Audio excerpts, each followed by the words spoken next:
What's good, bro? Hey, what's up, my guy? How you doing, man? Chilling, man. How you? Man, I'm blessed, my brother. That's what it's Hey, all about. I saw you rocking out earlier, man. That Ja Rule got you going, huh? yeah, man. He had the funny video out, but he basically did what he was trying to do is promote his. He has a new show coming out with TBS, Word. so I'm not sure when it's coming out, but basically it's about him trying to help struggling businesses. Okay. So that was that was a funny viral moment, but it was a bigger picture. So Exactly. So, So yeah, man. So I appreciate you taking the time to be on the show. yeah, Uh, man. Thanks for having me. yeah. So for those that don't know, please tell them who you are and what you do. For sure. My name's Randy Buffington. I'm a digital journalist. I'm out of Cleveland right now. Love to the Browns in the background, but I cover a lot of pop culture and sports and like to mesh the two and have a little bit of fun with it right now.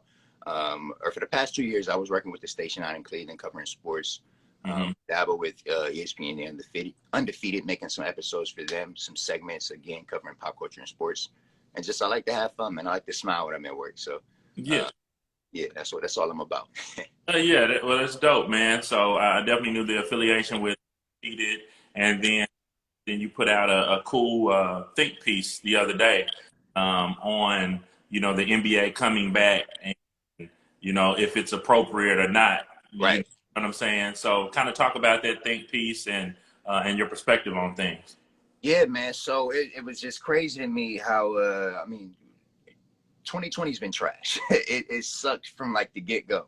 Once the Kobe news went down, it kind of threw everybody off. And that was at the bottom of February, and then COVID kind of took over. And we're at a point now with all this social injustice, everybody's speaking up and standing for something. And I think it's great, man. I think guys are starting to realize the platform that they have, and they can control the narrative, and let's cease what's going on here and let's kind of side with the people. So I really rock with that. So I kind of had some fun with it, and in a way where, hey guys, we got over halfway through a pandemic. I'm saying things are looking up these days, right? Where you going now? You're going to Disney World. Just trying to have some fun. Yeah. Bounce it off, just in like the how silly it is to even think about ball in this moment. There's so much more going on than ball. Yeah, man, it really is crazy, and I wish there was kind of like the players are always trying to be on one page or the other page, and I feel what Kyrie was talking about, but I almost feel like he didn't go far enough to kind of explain it so you know exactly where he stood, because right now guys are choosing to play or not, but Right. based more on like it seems like it's all based on the pandemic and Right. part of it, not necessarily the social injustices. And so that's the only problem that I have with it. Like, man, talk about that part of it, because right now people are only talking about the money that they're going to lose if they don't play. If not wanting to be in the bubble because it's it's an inconvenience, but they're Right. not talking about the issues quite as much as they should be. Exactly. And I feel like, man, that's a protest in itself. You talk about the money and like different ways cats lose out when Yeah. we've seen it hit in different, like, I don't even know how to say it, just subcultures of life. So we got like the medical field, politics, sports. It's like infiltrating everything, and like, you know what I'm saying? So it's a discussion that needs to be had on a lot of levels. So I feel like them bringing it up in the first place was huge. But I mean, regardless, man, like you said, either way you slice it, it's a lot more going on in ball, man. Everybody's going through COVID right now. Everybody has a family back home. Everybody the other day decided to sit out due to his son's illness. So, man, look, man, you just gotta like put things in perspective sometimes and just say, yo, the ball can wait.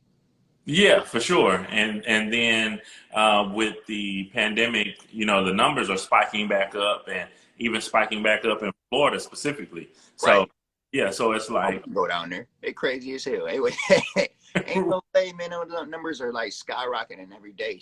Everything is just up in the air these days, man. You really don't know. It doesn't matter how safe the bubble is.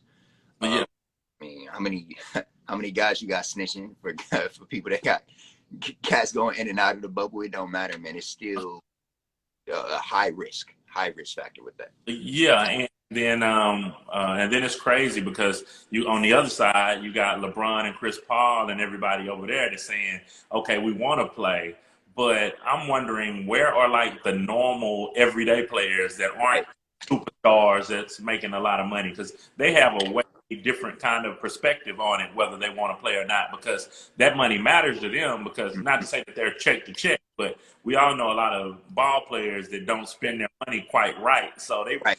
so I don't care how much money you got, not working for 3-4 months is going to affect you in some kind of way. Don't feel it. You definitely gonna feel it. Everybody's feeling it right now. I don't know if they, I don't think they qualify for the stimulus check, but it's it's tight for everybody, man.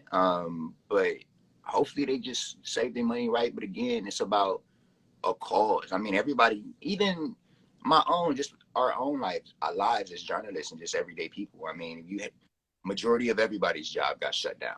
Mm-hmm. NBA wasn't an exception. And then you still had essential jobs that were still open.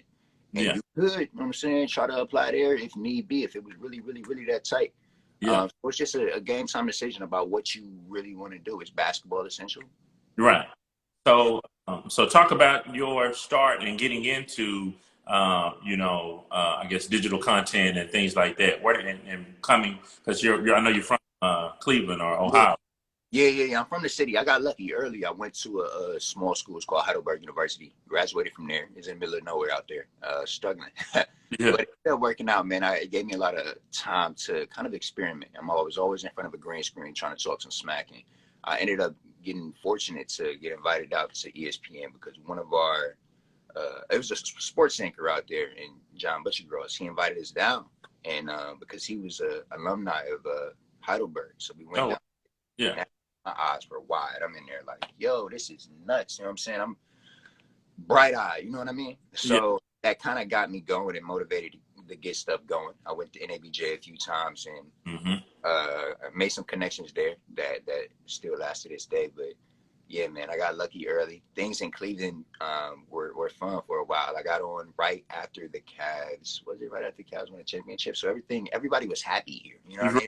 Good time to be in Cleveland. We thought we were going to do it again going against the Warriors, but Yeah. out in 2018. But it's all right. But it was definitely a lot of fun, man. Definitely a lot of fun.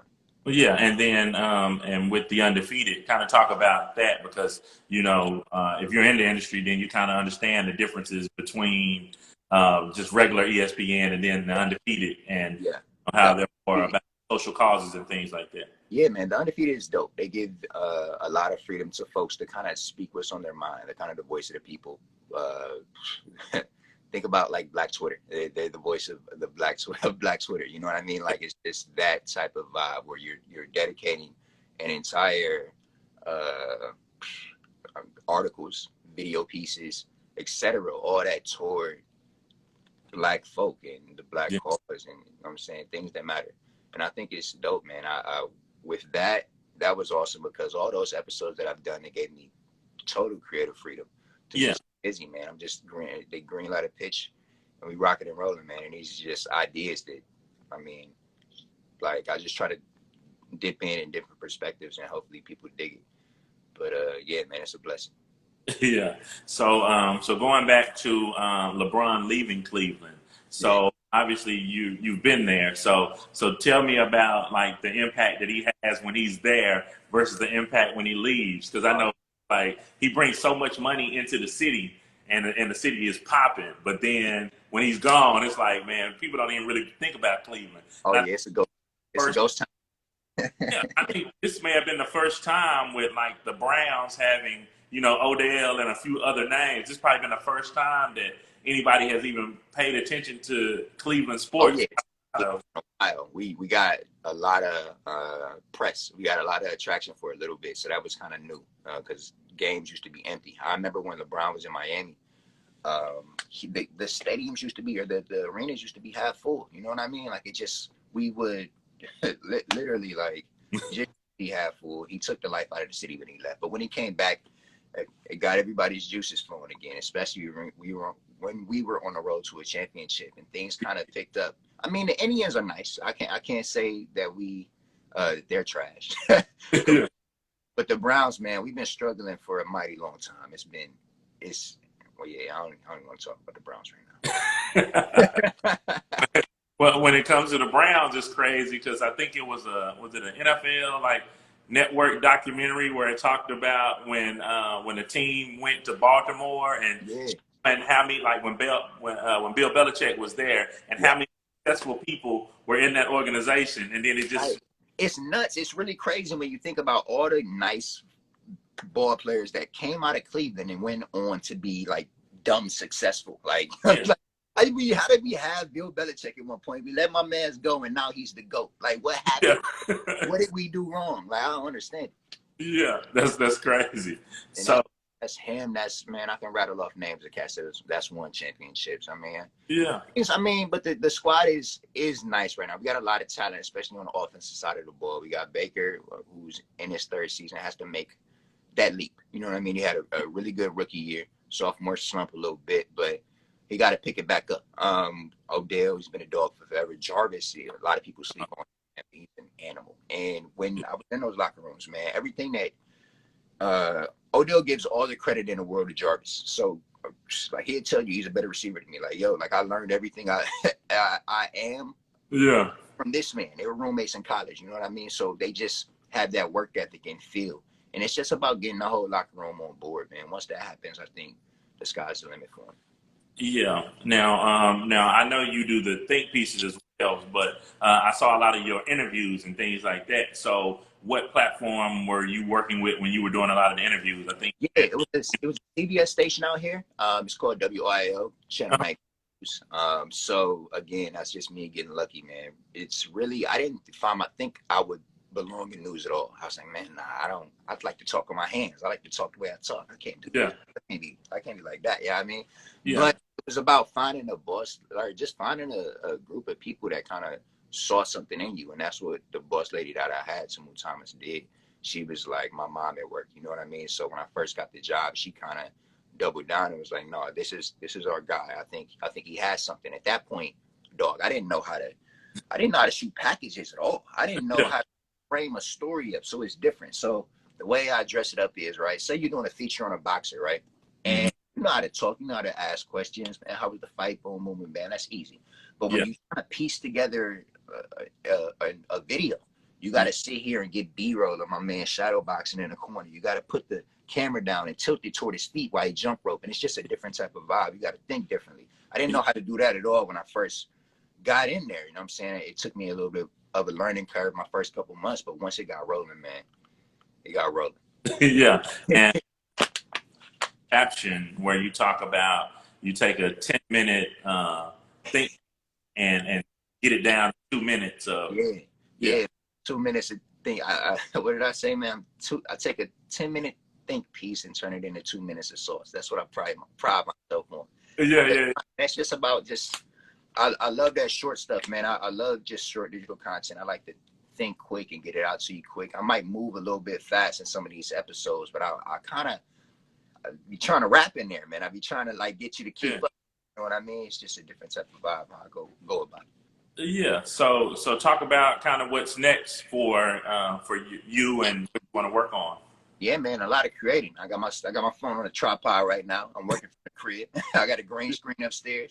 You know what I'm saying? Everything is just everything's from home right now, especially these days. I think we're going to be talking on our phones like this for Yeah, for the next year. You know what I mean? At least. So it's gonna be it's gonna be wild, man. But it's gonna be a lot of this, man. A lot of IG lives, a lot of just reaching out to folks. I'm like always. It's gonna be a lot more episodes like the one that you just saw, just me being creative. So for a minute, man, like COVID took the life out of me. I was kind of hurting. And I'm yeah, like, man, like out of the job industry was just so in limbo where you hmm think things are going to happen. But man, just getting back in that creative space and being able to talk my smack again has been pretty good for me. yeah, man. So for people that want to follow what you have coming up and what you may be putting out and things like that, how can they do that? Yeah, man, it's all on my page. It's all on. I got a YouTube channel as well. That's Randy13B. But everything, man, just give me a follow. I'll follow back. I ain't one of those type of cats. But Instagram, Twitter, Randy is Ice. Shoot, MySpace. I'm just everything, man. Just hit me up, man. I'm good people, and I like to talk. Yeah, for sure, man. Man, so I appreciate you for rocking with me on the show, and I look forward to seeing more of those, think pieces and everything like that. So if you have, when you drop them, feel free to, shoot them to me and, Yeah, post and support and things like that, man. So I really appreciate you. that's all love, man. I appreciate you for sure. Okay, absolutely, man. You have a great day, my brother. Hey, man, stay up. Okay, peace.